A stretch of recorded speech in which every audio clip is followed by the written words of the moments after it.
Hello everybody, welcome back to another episode of my podcast, the Paleo Report.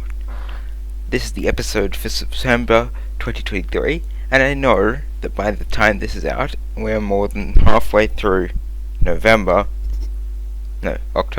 2023. But a lot of stuff has happened, and in fact this is the second time I'm recording this video, because I recorded it yesterday and the microphone decided not to work, so I may not remember all of the things they are.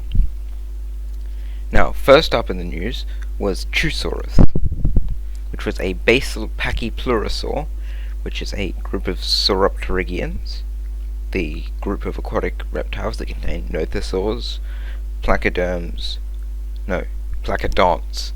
big difference there, and plesiosaurs, and Chusaurus was a basal member of the normally long-necked pachypleurosaurs, which actually had a quite short neck, which it showed how quickly the long necks evolved in the pachypleurosaurs. Next up was a human bottleneck that was recently discovered, maybe. This bottleneck is believed to have occurred between 900,000 and 800,000 years ago, and is based on genetic evidence. It was believed that the human population was reduced to around 1,300, which is a really tiny amount, but this is disputed by many scientists. Next was the discovery of the oldest species of the most useless family of animals to ever exist, koalas. I don't know anything about this species of koala, except that it's extinct, like all koalas should be. Next up in the news is Fujon venata, which is a basal avialan of the Anchiornithidae family from China. It is, unlike most of its relatives, believed to have been terrestrial rather than arboreal. Then is the discovery of Tyrannomimus, which is the oldest species of Dinocheirid known, and it is named Tyrannomimus because it is an ornithomimid, and it is in some ways similar to Tyrannosaur fossils. A similar situation has happened with another dinosaur which was believed to be a tyrannosaur, but has now been possibly reclassified as one of the oldest ornithomimosaurs. Another discovery is Vectrodromius, a hypsilophodont from the Isle of Wight, and there aren't many hypsilophodonts known. There are only two confirmed genera in the Hypsilophodontidae family, and those are Hypsilophodon and Vectrodromius.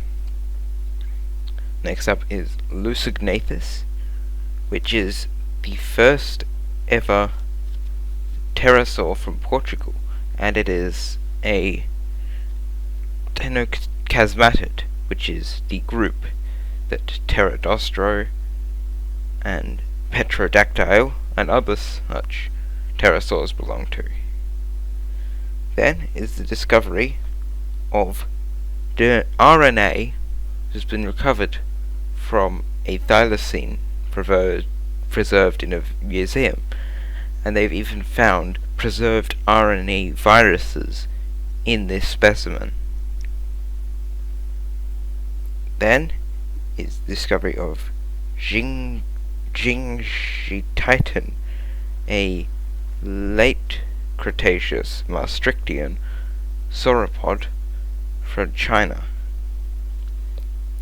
And finally, in the normal news, is Baru ilwenpeni, which is a new Australian crocodilian in, I think, Mikosuchini, and is in the genus Baru.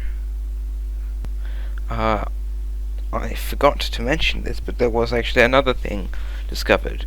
Megamonodon, which is a genus of giant, that's in massive quotation marks, trapdoor spider from Australia, which is not actually that giant.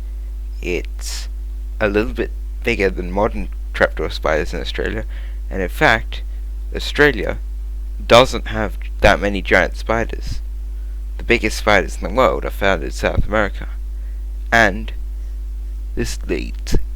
all the news articles are talking about how, of course, it was Australia that had this giant spider. Australia is often associated with deadly animals such as spiders, when there have been more deaths in America from spider bites in the last year than there have been in Australia in the last 25 years. If you've enjoyed this episode of Palaeo Report, leave a like, subscribe. I should be doing another episode of this soon for October. Hopefully that one will be out on the week that October ends. Goodbye.